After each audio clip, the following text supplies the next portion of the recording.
Hey everybody, I'm Yvonne Williams with Back to Earth Creations, and in this video I want to show y'all my most recent way of making this style of dome resin polymer clay cabochon. I send these off in my Patreon craft along kits as well as the kits I sell on Etsy.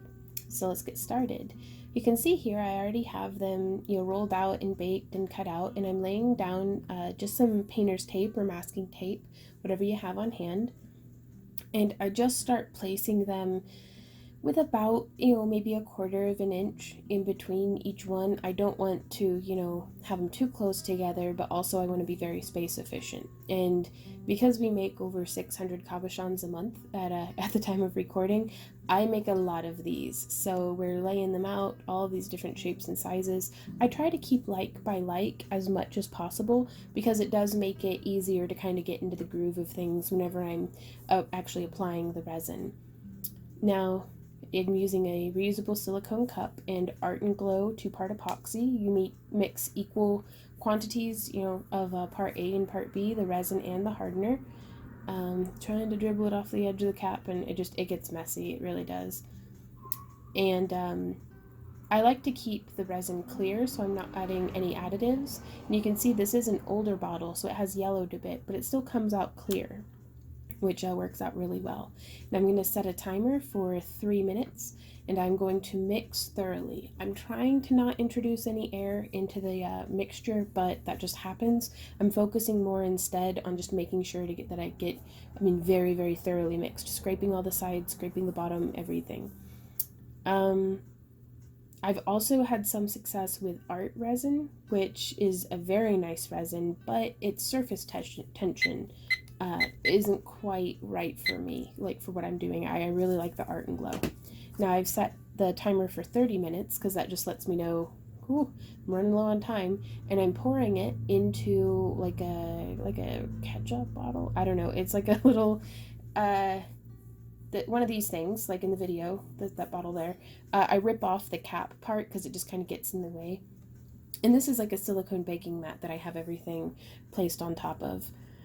And sometimes I can't always see, from my perspective when I'm applying the resin, when I've missed like an edge or something, but I do try to get the resin all the way to the edges and find that balance of, a very nice, healthy doming of resin, but not so much that it breaks the surface tension and starts to leak everywhere.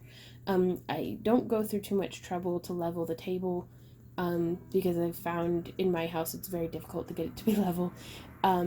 But I have found that if I don't put enough resin onto the cabochons, then even with the art resin or Art and Glow or Total Boat or any of these other resins that I've used, it will pull away from the edges, some more than others. But again, I'm very happy with the Art and Glow, and I'd recommend it to anybody doing a similar project. And you can see here a little bit more real time going on. How I just kind of squiggle and goop it around. I just do what makes my heart happy, and then I add just a little bit more than what I think, just depending, because again, I don't want to add too much, but the more you do this, the better of a feel you'll get for it. Now on these cabochons, I did stamp quite deeply to get the design, and sometimes if I do too sharp, like too deep of a stamp impression, the cab will leak no matter how careful I am. So I just kind of take it for granted that about 10 to 15% of the cabochons are going to leak or be imperfect in some way. So here's a little bit more of a close-up, and you can see the difference in surface levels of the stamping. There's also all these wee bitty bubbles in there. Those will rise to the surface. This resin that I'm using has a 45-minute pot time, and over that period, and probably for another like 10 to 15 minutes, those bubbles will rise to the surface, and then I'll show you what we do with that here later on in the video. But just being real careful, but even at my most careful with so many cabochons, we're gonna get a few errors and stuff. So that's why I actually have up on our Etsy, you can see we're running out of time here.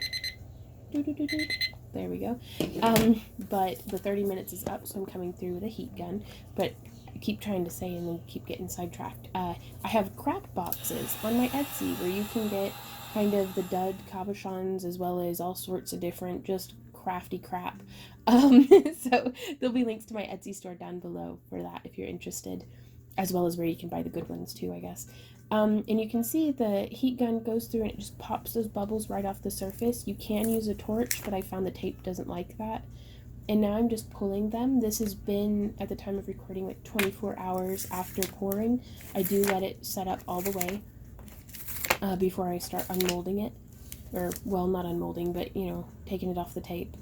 And this is how quite a few of them have come out. Some of them, again, I kind of wish I could see from both sides constantly. Some of them didn't take all the way to the edge, but I found they still wire wrap up nicely, as well as set in chainmail.